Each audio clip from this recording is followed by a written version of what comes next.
Hello, everybody. Welcome back to the Upside Swings NBA Draft Podcast, the podcast of the highest ceiling. I'm your host, Bryce Hendricks, joined as always by the great Stone Hansen, the wonderful Cooper Klein, and we're here to add some international flair. We've talked about a couple international guys technically, but so far no one we've discussed on the pod is a true international. We have a couple with Demin and I keep wanting to say Jakachonis. Were half international. They were technically international, but they played in. Come on, they played in the NCAA. That's no fun. We got to watch some international basketball. The German League, Jeep Elite League. It's a really great time. But before we get too into it, Coop Stone, my friends, how you guys doing? Doing well. Hopefully the podcast will go all right. It's raining more buckets than I saw this entire film watch for these guys. There's more thunder than there is in OKC, but hopefully my Wi-Fi will be okay and we can get through this pod. Yeah, I'm on vacation, so my Wi-Fi kind of stinks. But I'm very dedicated. I'm so dedicated to this podcast. I'm clocking in while I'm eating my beach lunch. My dog's being really annoying. And I have a feeling this podcast, I'm gonna get so irritated talking about these guys. It's gonna ruin my whole vacation. So let's try and speed through this so we don't dwell on it. But we'll start with the fun guy. We'll start with the good. Get the good out of the way. Bryce, The fun guy, aka the Ascend guy. Anyway, sorry, that was fun. that was the worst shit I've ever heard in my life. Noa Essengue is the first guy we're going to discuss here. He's listed at 6'8", 194. I actually bet you he's taller than 6'8" now. I bet you he is closer to 6'9". I bet you he has a solidly plus wingspan. Now, some of that is definitely there's some aesthetic bias there, right? He just is super skinny and he kind of looks like. The truth is, he kind of looks like Giannis did when Giannis was 18 years old. So there's some aesthetic bias there, but that is it's an interesting listing to say the least. He's a December 18th, 2006 birthday, meaning he's 18. He will turn 19 about halfway through his rookie season. So his rookie season will be his age 19 season. He is about as young as you can be and still be eligible for the draft. That's he is the Cooper Flag level. On that Cooper Flag aging curve. Cooper was born December 21st, 2006. And so they're literally only 3 days apart. They will be, I assume, the two youngest players in this class. So a big part of the sell with Assange or Asenge, is how I think you're supposed to say it, is that while being that young, he was playing on a professional team, Ratio Farm Ulm, in Germany. This is the same team that Killian Hayes played for. I can't remember bro that played for him last year. But there's, basically Ulm is kind of the German Mega B-Max in terms of there's always at least one guy that's kind of on that team that's at least a little bit interesting. And this season he averaged 10.9 points on 4.8 rebounds, 1.1 assist, 1 steal, and 0.6 blocks on 51.7 26.4, 71.6 shooting splits. For some, overall, it's harder. So the truth is, it's harder to do advanced stats. We don't have Bartorvik here. So some other important things to keep in mind this season across the GBBL, which is the normal league, Euro Cup, which they're in the Euro Cup playoffs right now. And then the German Cup, which is only one game. He's played in 50 total games, and he started only 21. He mostly comes off the bench, playing about 23.4 minutes. And again, there's some interesting numbers here: 1.4 offensive rebounds, the 1.1 steal to 1.1 turnovers, basically an even assist to turnover.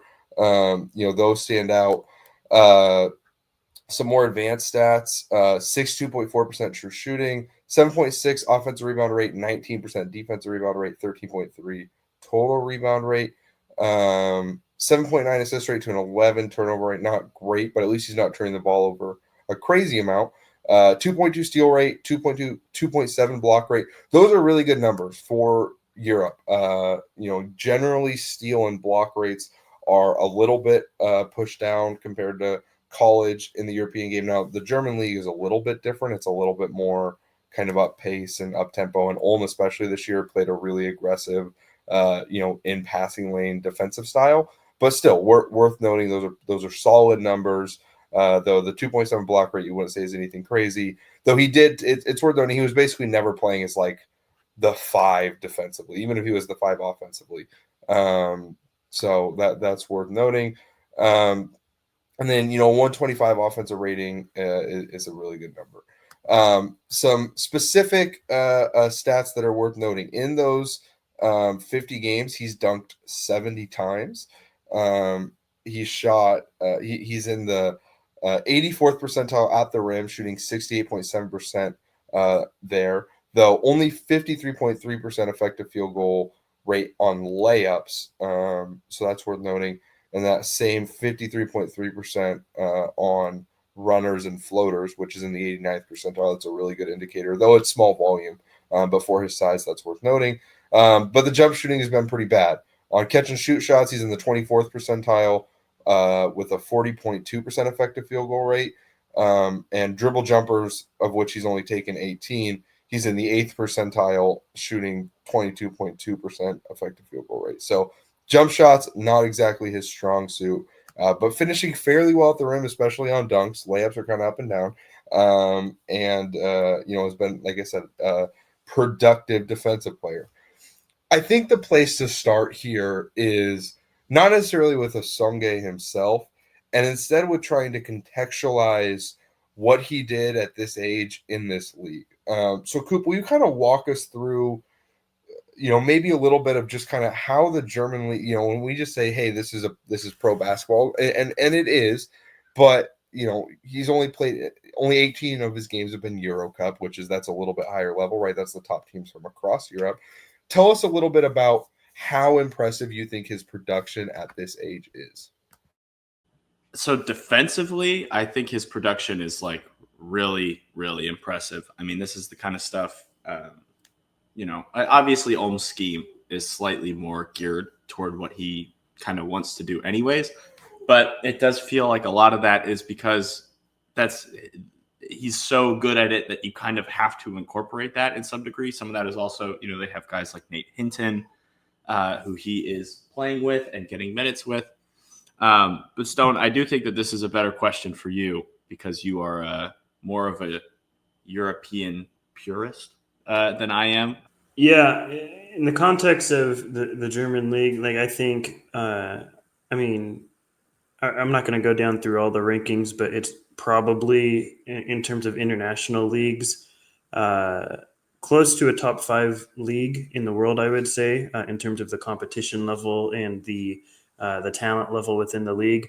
But I'd say it's probably about 5. Like you're not talking about them as a better league than the top French LNB Pro A or the top Spanish league. I'm trying to think of a comparable league that more people might be familiar with, but in general, this is probably a top 5 league in the world outside of the U.S. But I would say probably like the 5th team in that. Outside of the U.S., you're saying it's a top 5 like international league. Correct. Okay, fair. That's fair. I will say the way I like to characterize it is it has less concentration of like future NBA talent, but it's better coached and in a lot of ways more physical than like the NCAA. So I actually think the competition level is generally fairly comparable to the NCAA, just in terms of the amount of time coaches get with players. It becomes a little different, but it's definitely a lower level than top Spanish league. It's a lower level than the top French league. It's probably a little bit lower than the Adriatic league. Then other than that, I would say this is pretty close. Especially they allow a good amount of imports. The imports are good. Like Nate Hinton is not even like the best import in the league or anything, but that is a borderline NBA caliber wing. If Nate Hinton, if he was 2 inches taller, is probably an NBA player right now. So like I would say a comparable league that people might be more familiar with is like I don't know, maybe if they are or not, but more along the lines of the Greek league. Like I think the Turkish league is better, but in terms of they're more physical, I would say, and probably a little bit, or they're less physical but more talented than the NBL in Australia. And I think that's probably maybe the easiest way for people that are not as familiar with the international game to conceptualize it. And that's absolutely fair. Now, I will say that, Ulm has produced, a good amount of NBA players. I mentioned Killian Hayes, and he was also very young and, very productive. Now, that team was completely built around him. So that does change things. But, it's worth noting that there have been a lot of NBA players to come through, and like last year it was Pacome Dadier, who was very young, but there's generally an NBA player, a future NBA player on that roster. Lots of times a lottery pick, and they tend to be pretty young. And it's worth noting that Essengue was comfortably like more productive than like Dadier was last year in terms of in real games playing real.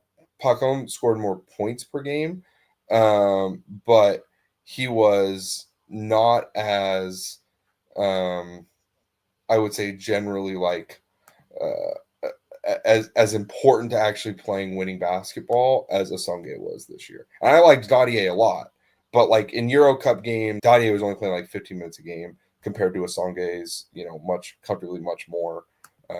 And so I do think that's worth noting. And also the truth is, I tend to like guys who play for home. I liked Dadier. I liked Killian Hayes. I'm not afraid to admit that. And I thought Killian Hayes, and I still stand by the idea that Killian Hayes was a very good prospect. He fell short because the truth is it's really, really hard to be a lead initiator in the NBA. And if you don't have off-ball floor, that can be very tough. But I like Ulm guys. And so as we transition more to what Essengue is good at, it's important to keep that in mind, that he is just one in a long line of guys from this program. And this program is trying to be kind of, I think, the next like factory a little bit. So Stone, I do want to throw this to you. Let's start with kind of just his overall scoring game, and we'll kind of build everything out from there. What do you think, as of right now, Essengue is good at as a scorer? How does he get his buckets? Yeah, I think the first piece of the puzzle would just be how he moves at his size, and I think that translates well in some ways, but I think broadly speaking, it also is more of a driving factor than it probably should be in terms of how people view him as a basketball player as a whole. Like I think he's such a good mover and so fluid for his size that it might overshadow some questions that you might have about him. I would say first and foremost that like at this point in time, I would view him much more as a positive off-ball scorer than I would an on-ball scorer. And people might disagree with me on that, given the more recent playoff game that he just had, where a lot of people were really in on him. That's fine. I think he's extremely useful in a variety of ways as an off-ball guy, as a cutter. He's a really good cutter, but also he's such a mobile guy and so long that you can use him as a lob threat as a backdoor cutter too. He's not someone that is just cutting, has to get the ball, stop, and then put it up. Like he's someone that all in one action can cut and jump for a lob in the same action. And I think that is really useful. He's really solid, I would say decent catch and shoot guy. He's really comfortable with it, and I think there's more work to improve there. Bryce will get more into the shooting, but I think he has pretty knocked knees and the staggered feet. The lower body looks like it could use some TLC, but the upper body looks completely fine to me. He is really quick accelerator, which makes him very useful in transition, I would say. And that's part of the fluidity that comes to play here, where he's such a fluid, mobile guy that it is useful and it is functional in a lot of ways. And that's one way. He's really comfortable in transition. as a pull-up shooter, as someone that just runs the court and is your lead leak guy from the end of the court to the other end. I think all of that really is the self for me in how I perceive him as a player. I think a lot of self-created things currently I struggle with seeing, and I'll maybe lean to you guys to help clear that for me, or maybe sell me on it. But I think right now I primarily view him as a positive off-ball player because of those traits.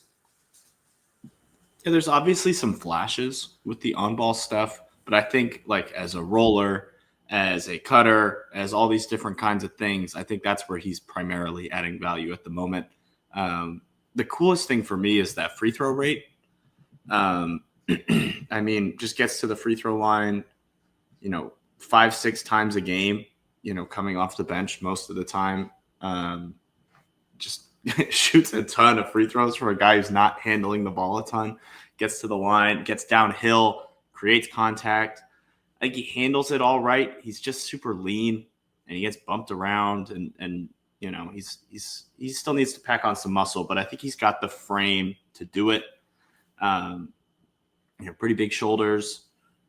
His wrists aren't too super tiny, all that kind of stuff. Obvious space for improvement, but I don't know. I have a really hard time buying the on-ball stuff long term because there's just obviously there's a lot of small fixes that you can go to, like you were talking about with the knocked knees, the form, but he didn't really ever do it, right? Like there's the moments where he's like getting into into his shots in transition, but his half court creation is just pretty non-existent and not really something that I would bet on coming around. And I'm not really a big fan of that. I think there's plenty of value in the stuff he does off ball, right? I think there's so much value in being that athletic, that long with, I think the touch is maybe slightly overrated around the rim. I think his finishing numbers are bolstered a lot by the dunking and the transition finishing, but he's not a bad finisher by any means. I like the lob catching. I like the screening. I do think we're kind of losing the plot a bit when we as a community kind of talk about him as this, creator bet. And I think that's kind of what he has to be top 5. So where do I want to start here? I think I'm going to start with what I think is maybe his special skill and what is maybe an argument for him being a top 5 guy. That's that I think the transition potential is like elite. Like I think he can be an elite transition basketball player in the Giannis mold. And obviously that's a crazy, crazy high bar. But what I mean by that is that I think he really does have every skill I look for in a transition player at his age and size, other than, elite shooting.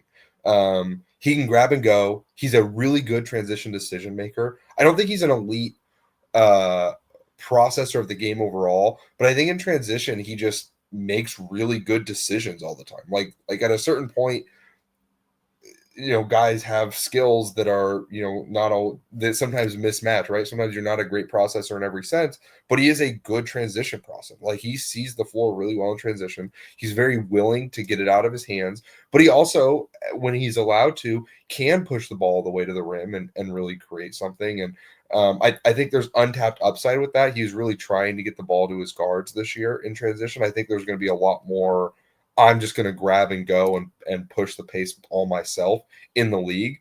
And I think that can look really good.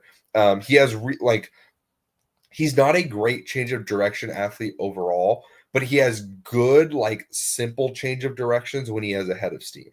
Like he can do a little push cross if someone's on their back foot backpedaling and then beat them with a quick finish to the rim. Now, his touch on finishes is not great right now, but I think a lot of that is the frame, like Coop mentioned, and I do think he's going to put on strength in the NBA, and I don't think he's contact avoidant. I mean, I think the free throw rate is a great, indicator of that. He will try and go through guys. He just physically can't do it right now, which is, again, that's something to work on.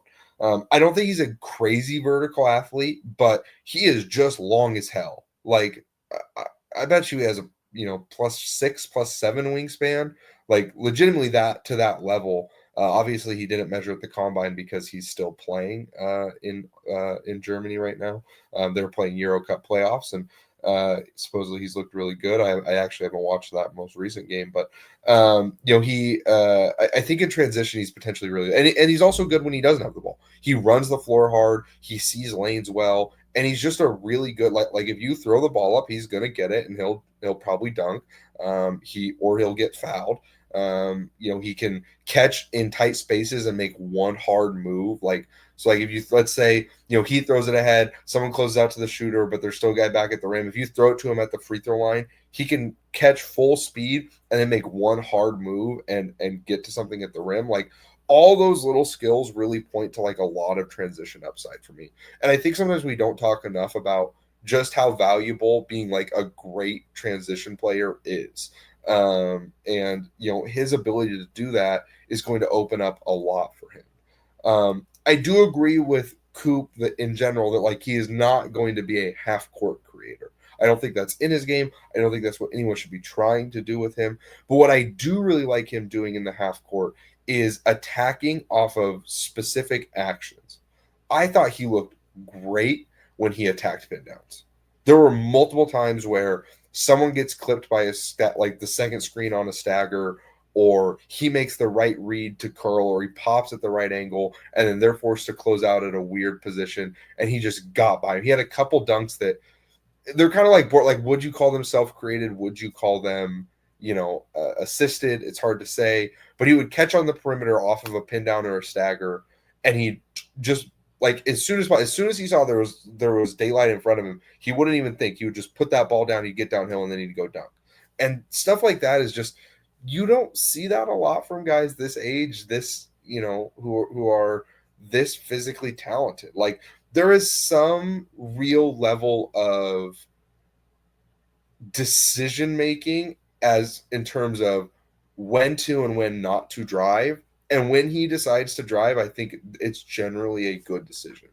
Even though like again, we talked about the turnover rate a little bit. It's not crazy high, but it's not great. He did have more assists than turnovers, but I don't think they were him just like trying to drive when there was actually nothing there. Generally, his turnovers came from a variety of places, but I think his decisions to drive are good, and when to just kind of be a part of the offense are good. He executes a scheme that is fairly, I don't want to say complex, but it is very reads based, right? Obviously, this is a team that's trusting Justinian Jessup and Ben Saraf and Nate Hinton and what's his name, the crazy shooter guy who went to EAC before going to Illinois, Alfonso Plummer. It's trusting all these guys to make decisions, and Essengue has to fit into that. I think he does that generally really well for someone this young. And again, that's very different from like Dadier last year. Again, I like Dadier. The majority of Dadier's buckets were not him making decisions. It was a lot of, this is where you cut, this is your one single read on a curl or a pop. And then he would run some pick and roll, and generally he would decide to take a jumper off pick and roll, or and like again, I like Dadier, but Essengue has a much bigger role in terms of actually having to make decisions and be a part of things. And I also think you've seen real improvement from his time in FIBA to his time at home. So that's the positive take for me, is I think this is a guy who's a potentially elite transition player who can like is a good perimeter player offensively, even though he's not a great shooter. I think the handle is real enough. He doesn't have like combo moves or anything, but he can take 2 dribbles and get where he needs to go. And he can also just take 1 dribble and dunk, which is always a nice thing for me to see. If you can catch on the 3-point line, turn downhill, take 1 dribble, then pick up your dribble and dunk, that's generally for me a pretty good sign that you are a positive athlete and someone who can really do some things at the NBA level. So I think, and he also just gets dirty buckets. Like he gets offensive rebounds, and he'll set a hard screen and then roll to the basket and finish with ease. Like there's just, he also just will get buckets in ways that are not flashy, but I think translate really well. Like he'll set a screen for Justinian and Jessup, and his guy will step up, and he'll make the right read to curl inside, and Saraf or whoever are good enough passers to put the ball to his front hand, and then he'll go finish or get fouled. Like there's little things like that. He even flashed like a couple short roll passes. Now again, we'll talk about this a little bit. I don't think he's a great processor in the half court and in tight spaces, but overall, like I just think there's a lot of disparate skill here for a guy this age, who is also this level of athlete with this frame. So that's a really positive sense. Let's talk about maybe some of the negatives offensively. Coop, what are the big concerns for you here? What are the things that will hold Essengue back from being the level of high level either star or just really good overall offensive player that maybe give you some hesitancy here? I think I'll start on positive and shift from there, because what you said there really just kind of made it click. He reminds me as like a mover, kind of like a prospect Garuba, who I think his best trait was just that he would see open space and he would take it, right? He would be screening or rolling or coming off a pin down, and he would just, there's a space that I can take advantage of and I can put pressure on a defense. I can take it. Essengue's just bigger. He's more athletic, and he's far more comfortable with the ball in his hands in a way where that's a far more valuable thing to do. I do worry that there is not very much playmaking in his game. When he catches the ball getting downhill, it is to finish it. I mean, there's stuff in transition. There's some short roll passing stuff. But, I mean, he's not a particularly good passer. I don't know how much I buy the shooting. As many free throws as he takes, he's not a particularly good shooter. There's a ton of question marks, like Stone was talking about with his jumper, that I'll let Bryce get into here in a minute, because he'll sound a lot better talking about it than I will. But he's just there's not a lot of the stuff that he does is really valuable, especially in like a regular season setting, right? Where you're not getting schemed for very heavily. You can you can get in there, make a lot of effort plays. Things will break down a lot. It's kind of just testing the waters. It's a lot harder to get this kind of stuff to be super valuable if you don't have the counters to draw hard closeouts and you're playing guys who are going to be relentless. If you make one mistake, they're going to capitalize on it. And there's a lot of small mistakes that he makes currently. And that's age. That a lot of that is just age. He's playing in a really high level league. And he's playing against guys who can exploit it and have played in big games and know how to, take care of that. And I think that's really good for his development. But, if he was going to be a, super, super high end, guy who goes top 5, I would want to see more counters to just pretty basic stuff that they're doing to stymie him. And he's been better as the season's gone on. I watched a few games from the beginning of the season, some from the end. He just looks way more comfortable in a way that is really hard to. He just can't counter at the moment with just about anything, and he can't really pass out. If you can't do either of those things, it's really hard to have star level outcomes, right? I think it's partially, obviously they're completely different players, but it reminds me a lot of why you guys were so much lower on a guy like Asar Thompson than a guy like Amen, right? Where Amen, if he gets walled off or you do all this stuff, he's so much more aggressive and he has counters and he can pass out. And Azar just doesn't. He's a worse athlete. He's less comfortable with the ball in his hands. He's not. Yeah, I think Essengue is a far worse passer than a guy like Azar even, and a worse capitalizer and reader of the floor, which is kind of worrying. But he's bigger, so maybe you can move him into more of a big man role. But it's the same kind of theory. And we'll talk about the defense more in a bit. But Stone, do you have anything else offensively that you kind of have the negative sell on? I would just say that the reason I can't get into the sort of star bet outcomes is that, I mean, to me, generally most of the time, a star is going to be having the ball in his hands quite a bit and making decisions. I feel like a lot of Essenge's turnovers were just really indicative of low feel and just bad passing. He didn't read guys coming into the passing lanes from behind to make a steal. He was inaccurate with a fair amount of passes. Um, doesn't really do much on the move as a live dribble passer. A lot of stuff was standstill, and even then, he was still making bad passes from a standstill. Um, so that to me just kind of cuts a lot of any sort of star outcome for him away when you're someone that is a ball handler that is just not able to make a lot of quick and good decisions and accurate passes. Um, and again, I mean, he can still be very valuable without that. It's just that's to me sort of puts a cap on how valuable.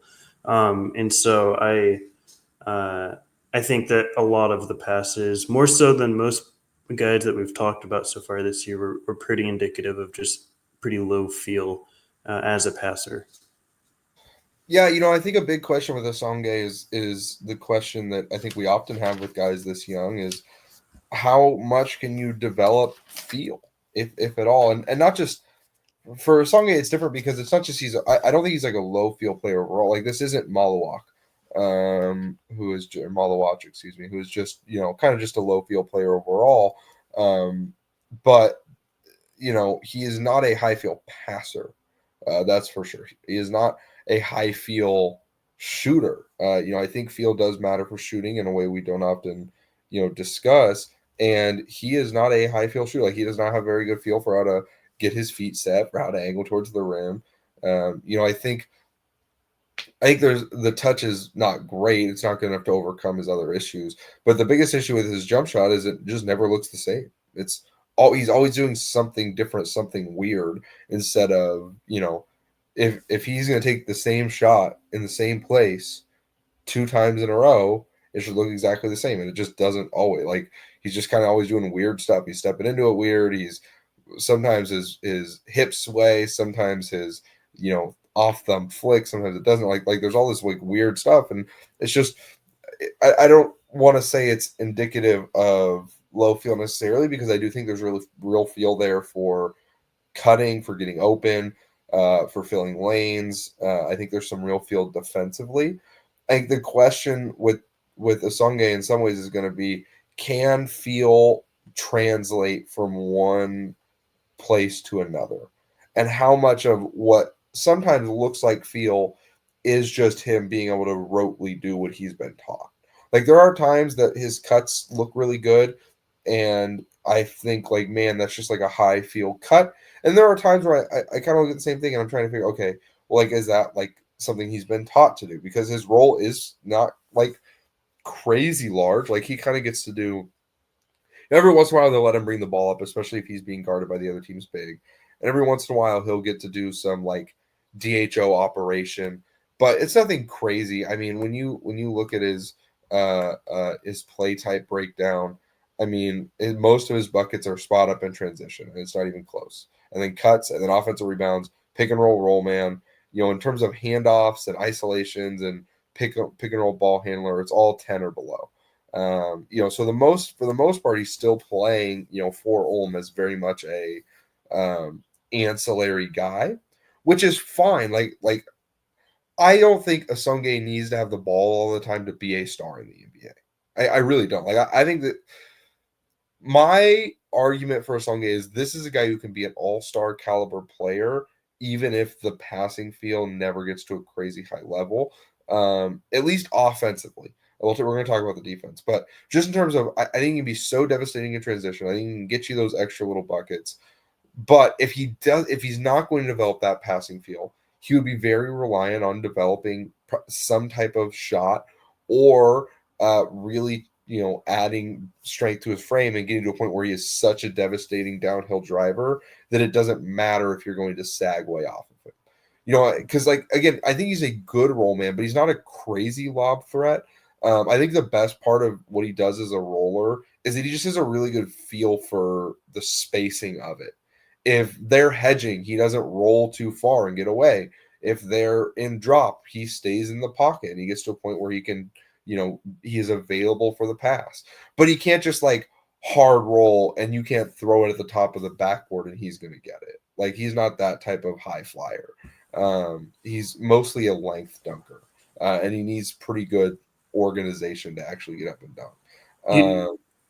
Go ahead. Sorry, real quickly, but you do make an interesting point in regards to the feel as a cutter, because sort of a through line throughout the past couple of years is guys like Koulibaly, Salon last year, who I wouldn't necessarily categorize as anything other than probably poor field players, and obviously I was wrong about Koulibaly, but I still wouldn't say he's like a high field player or anything, and those guys were both really good cutters.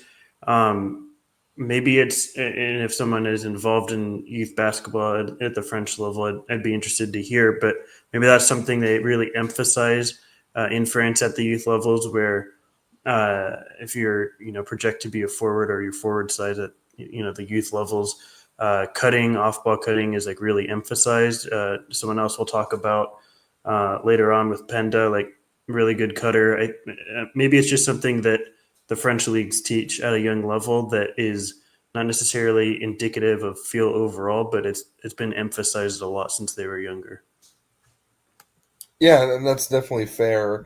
I actually think Koulibaly is like a really interesting, I don't want to say comparison, but like Koulibaly, I think projects to be a really good offensive player in the NBA at this point. Not like a superstar, but like just a really good offensive player. I think Essengue has a better handle than Koulibaly has ever had, but he's less explosive vertically. It's kind of a like there's Essengue is much more finesse as just like a driver and like the way his athleticism works. Like he's just smoother versus like a Koulibaly is like just a very powerful athlete when he gets going, but he lacks some flexibility. Like one of Essengue's, I think, potential superpowers is that he has just some really weird like funk and flexibility that hasn't yet led to efficiency. Like again, he was not a particularly good finisher, but does like just allow him to get into spaces where you're like, man, that's like really weird for a young 6'9" guy to have like split this hard dig with like a low pickup and then crash into the big and try to like turn around for like a weird falling away hook shot, and he got fouled. The layup wasn't even close, but he got fouled because he was able to beat his guy and split a hard dig off a mediocre shooter.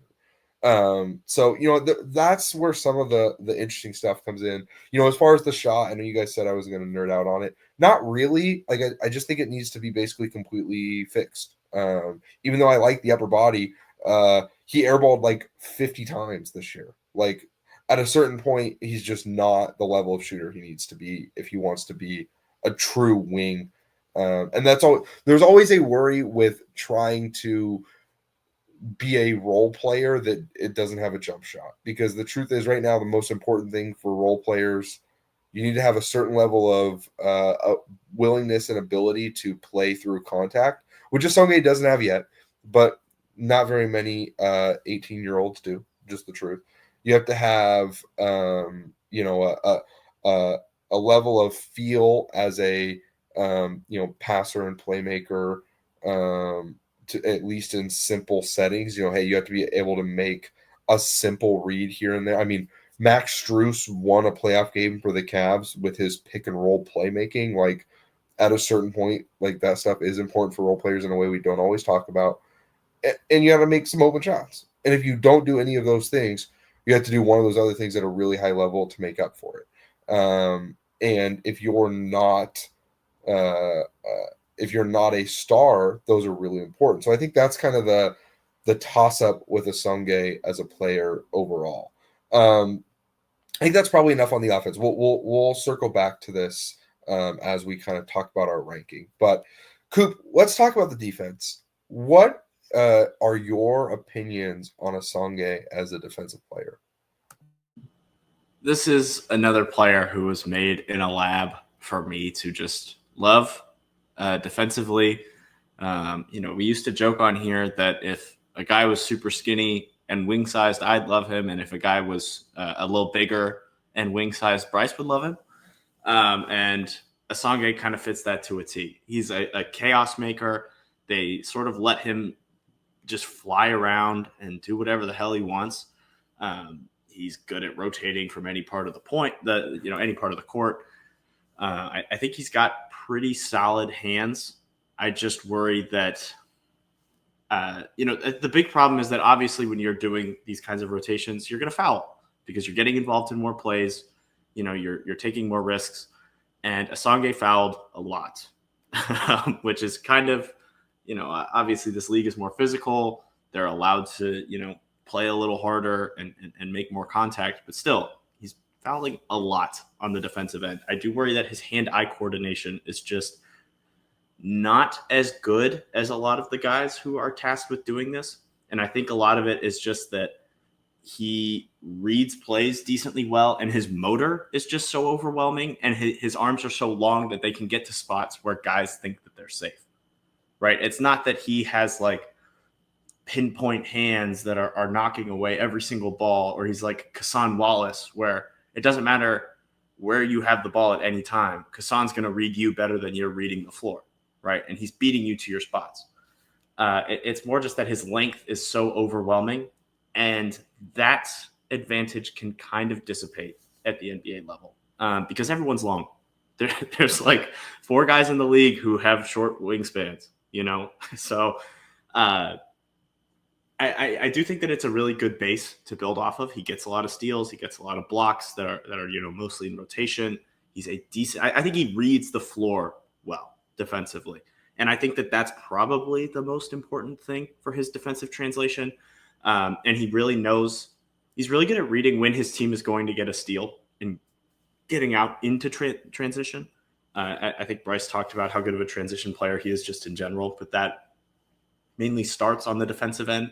And I think he is really good at knowing when to leak, knowing he's got a pretty good motor, so he gets a lot of loose balls, that kind of thing. But I think he's mostly just a high motor, high field defender.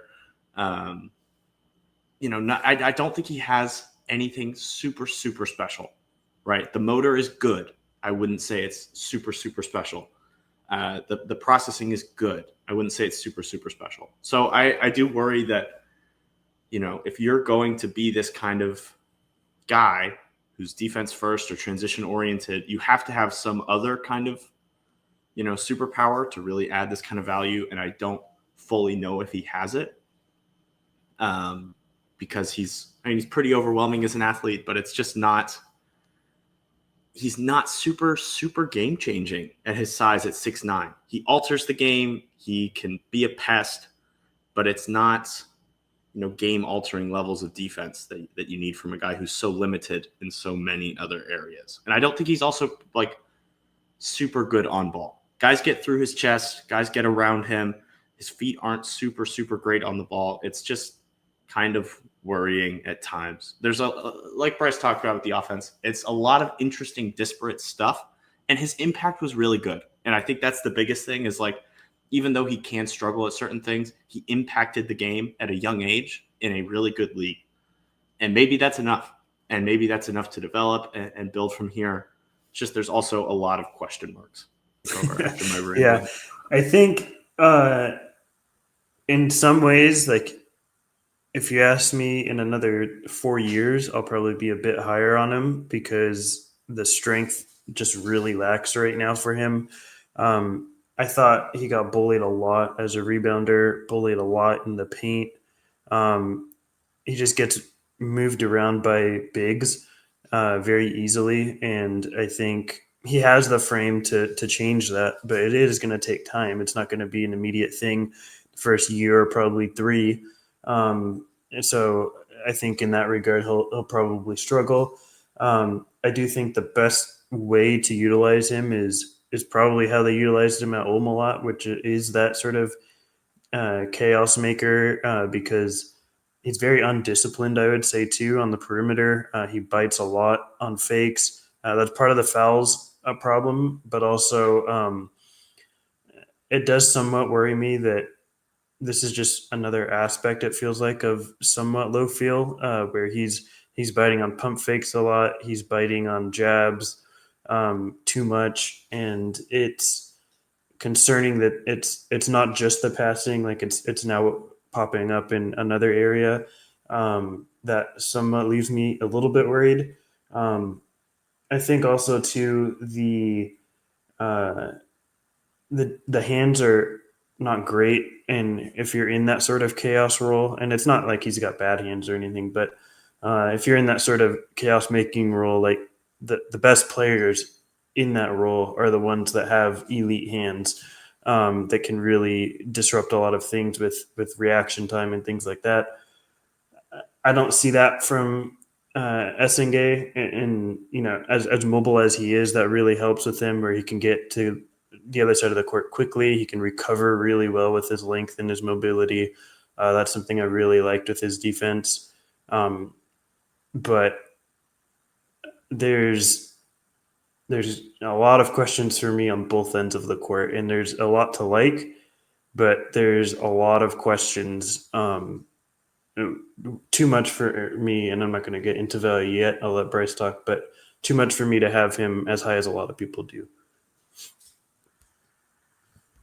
Yeah, I think the defense is really interesting. And overall, I'm going to come away saying I think for his age being this impactful, it is a sign that he's could potentially be a great defender. And I think he will at least be a impactful defender, if an inconsistent one. I think there's a lot of different things that stand out to me. First, I think maybe his best skill is he's really quick off the floor. Like his defensive first step in a straight line and his ability to self organize and get up for like blocking shots or for even like being able to kind of bite on a pump fake but then stay down and push. Like there's little moments of tight area quickness in terms of reaction time that really popped to me. And he kind of goes to the Wemby school of just sort of like a natural feel for his body in a way that not a lot of people have. And that is just like it was with Wemby, is a double-edged sword where at times it looks great. Like he's like, closing out and then stepping with the wrong foot and having to turn around, but he still stops his guy kind of and flips around even quicker and contests his shot or whatever. Like, he does this thing that only he did where he will turn his back entirely to his man if he's one pass away and stare the ball down and just trust that he is long enough that if his guy cuts and his teammates call it out, he can move with him and just get that ball if it's a bounce pass. And sometimes you get back cut and score. And actually, a lot of times. And that stuff is bad. Like, I'm not saying the technique is good. It's bad. But it's still interesting to me that he kind of does these weird things and, again, was impactful. The lateral quickness for me is the big question. There's certain times where he has these quick changes of directions on closeouts.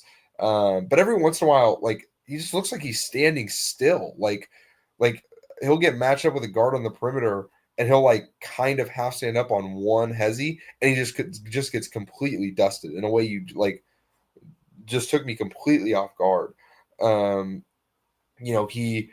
and a big worry for me is while I think offensively he's very, very contact seeking and he's willing to play tough, defensively I think he's pretty contact avoidant. He wants to turn behind a guy and chase them down instead of use his body to keep them off their line and block them at that point of their shot.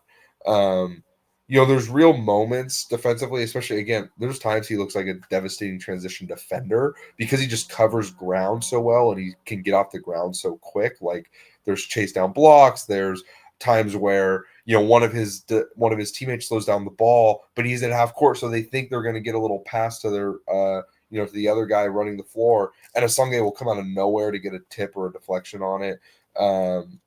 He's I don't know, when he's completely engaged, there's some really good off-ball rotations too, especially as a low man, and those got way better. Like in FIBA, his low man rotations were fucking awful.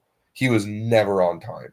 And they got better. At Ulm, there were multiple times where he was tagging a roll correctly, and then he'd close out, or he tags a roll and he'd get a hand on the ball and then recover his man, or he'd execute a scram switch. And the truth is, there's just not a lot of 18-year-olds doing that. Colleges don't usually run, defensive schemes like Ulm did. We're almost flying around. They did a lot of random, not random, but they did a lot of fairly difficult switching of off-ball actions. And Essengue was competent executing that. Not great, but competent. So while I do agree with Stone that there's these moments of low feel-ness, and I wish the motor was hotter. Like if he was like a Bilal level motor guy where he's just willing and able to just fly around sometimes, then I think Essengue has like top 5 defensive forward in the league upside. I'm not sure I really see that because I don't think he's ever going to be quite devastating enough on ball. Though he does kind of have like the Derek Jones Jr. like wiry frame plus bounce plus like just some natural reaction time stuff.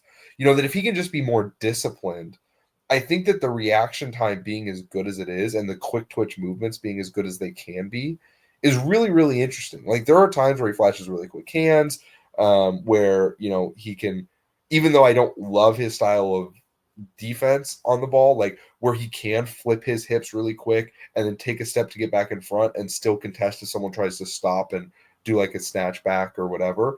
Like he has all these little things.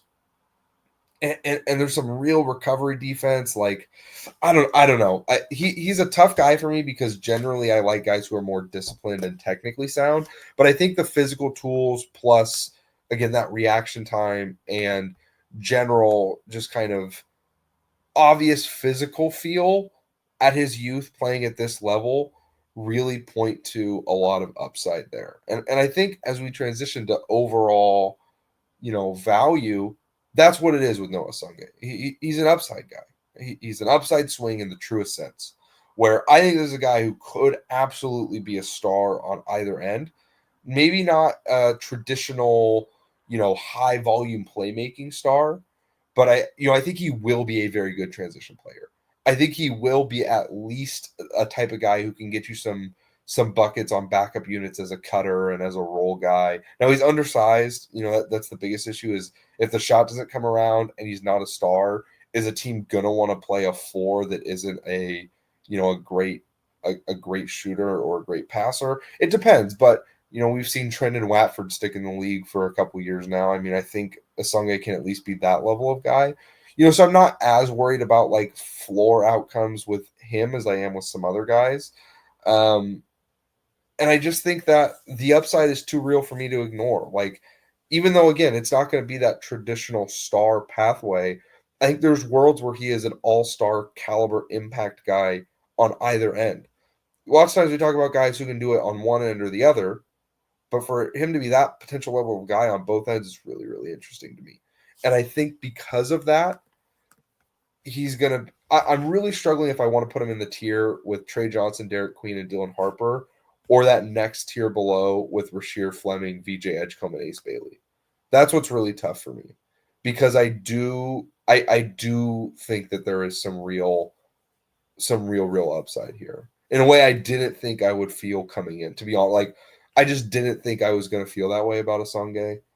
But I left, and the more I think about it, the more I sit with it.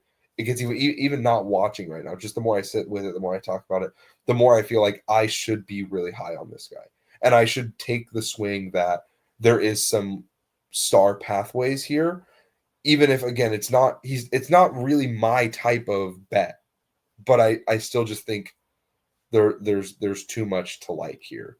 Coop, where are you at with Essengue? Essengue is hard for me because 2 years ago, 3 years ago, he would have been top 5 on my board pretty easily. The kind of guy who, there's raw defensive playmaking stuff, can be overwhelming at the rim, puts on a few pounds. He could be a star level, attacker of the rim. But there's too many of these good, not great skills. A lot of question marks. I would feel more comfortable with Essengue if I felt that there was something he could really hang his hat on coming into the league that was more consistent than transition play. as much as transition play, there's certain teams like the Pacers that are really into that, play a lot of transition. It's just not a huge source of offense for the most part for most NBA teams. It can be helpful, and a guy like Essengue coming to your team could completely revolutionize a team's transition attack, and I could look like an idiot. But it's just really hard if that is your primary value add. That's not enough to get you on the floor for like a decent NBA team. That's not enough for you to work on developing all these other stuff in real NBA minutes. And there's too much of this stuff is just too question marky. It's too scary for me to like really bet on, development in a lot of these areas. So I don't know.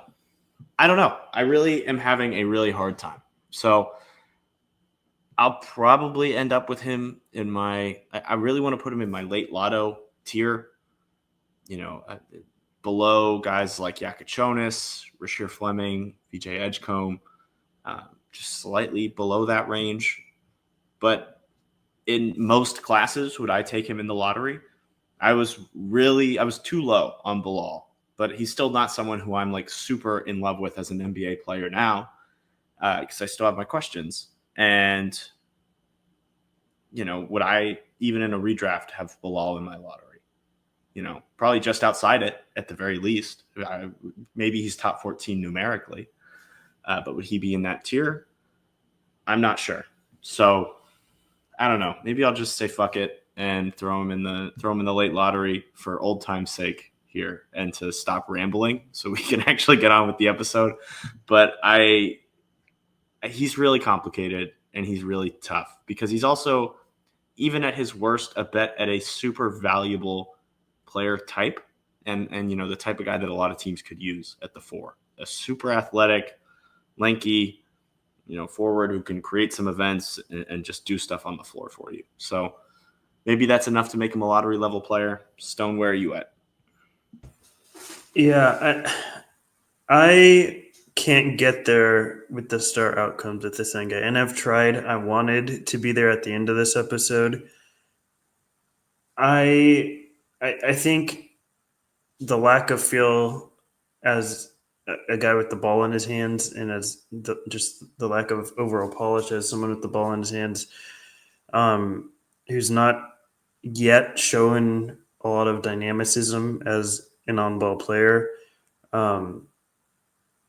really caps the level of outcomes he can reach for me, where like how many guys in the NBA are actually stars that are this level of bad feel passers and have this level of question as a shooter. Like I think it's pretty minimal, if any. Like I just can't get there. And then defensively, I like a lot of what he does. I'm thinking he'll get to where I want him to defensively, but he's not there yet. It's still a projection at the end of the day. It's not a guarantee. And he's super young, so there's a lot of time for things to improve, obviously. But there's just so many questions for me to really feel comfortable thinking he's any sort of star bet. And if he's not, there's a lot of value there still. But there's still a lot of questions. Like it's not just a guarantee that he's going to be a great role player. There's a lot of outcomes where he is because he fixes, 3, 2, 3, 4 different things and gets to that level. But none of that's a guarantee. And if there's outcomes where he fixes none of it and he's just not in the league after a couple of years. Those exist too. So I think that to be a wing, I mean, most there's star bigs, right, that are not great decision makers that really impact the game in different ways. Essengue is not a big; he's a wing for sure, or forward, however you want to decipher that. But there's just too many questions. I had a lot of questions with Koulibaly. I was way too low on him. He's still not someone I would say I valued. Like I don't think he's a great, super positive NBA player, and I still don't project him to be at this point, but he's much better than where I had him for sure. He's undoubtedly an NBA player, and he had a lot of questions, and they're different, so I don't like comping players. I know I'm rambling. I'm just putting a lot of thoughts out there right now in real time, but for me, I can't get there as high with someone that has that many questions that has no path to stardom for me. So I have him 15th on my board in the same tier as Jace Richardson, Phylon, guys that I think can be NBA players for sure, but I think there's just a lack of path to stardom there, and there's still questions with those guys too. I think Here's my Rasheer Fleming pushback. is comfortably a better NBA prospect than him. Here's my pushback to guys who were similar level of low feel guys or who are also not shooters. Here's the list of guys that I think he is somewhat comparable to that are like top 25 or so NBA players. Giannis is an obvious one that will always be brought up. Giannis maybe looked like a higher field passer, but some of that's also that Giannis was playing in the Greek B League. He just got the ball all the time. Like, I do think that's important context. Anthony Edwards clearly a better shooter, but I think was a very low field passer entering. I would say a worse passer entering the NBA than Essengue. Now, obviously, way better shooter, better ball handler, but still worth noting to me. I would say, Anthony Davis, game-changing defensive player in a way Essengue isn't, but very similar, I would say offensive skill set potentially. Maybe a better athlete, but entering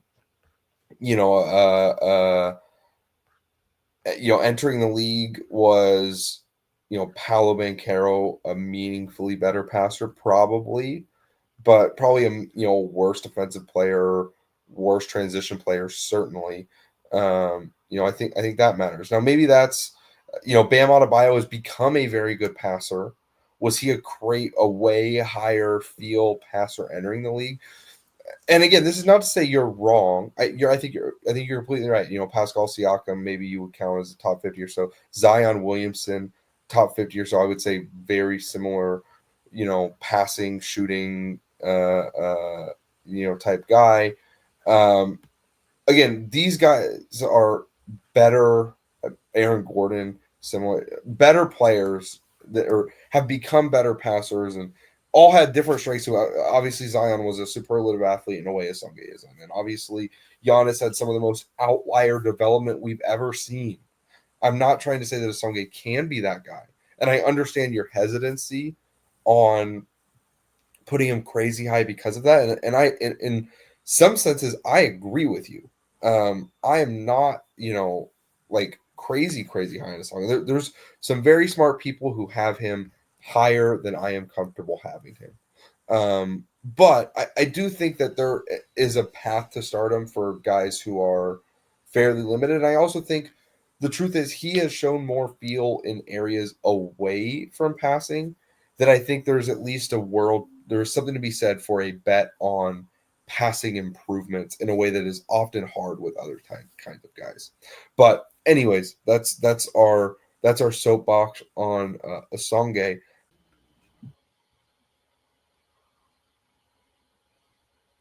Sorry. This is going right at the end of the episode. I hope you know that. Sorry, I got like an emergency text from my boss, so I had to handle that. All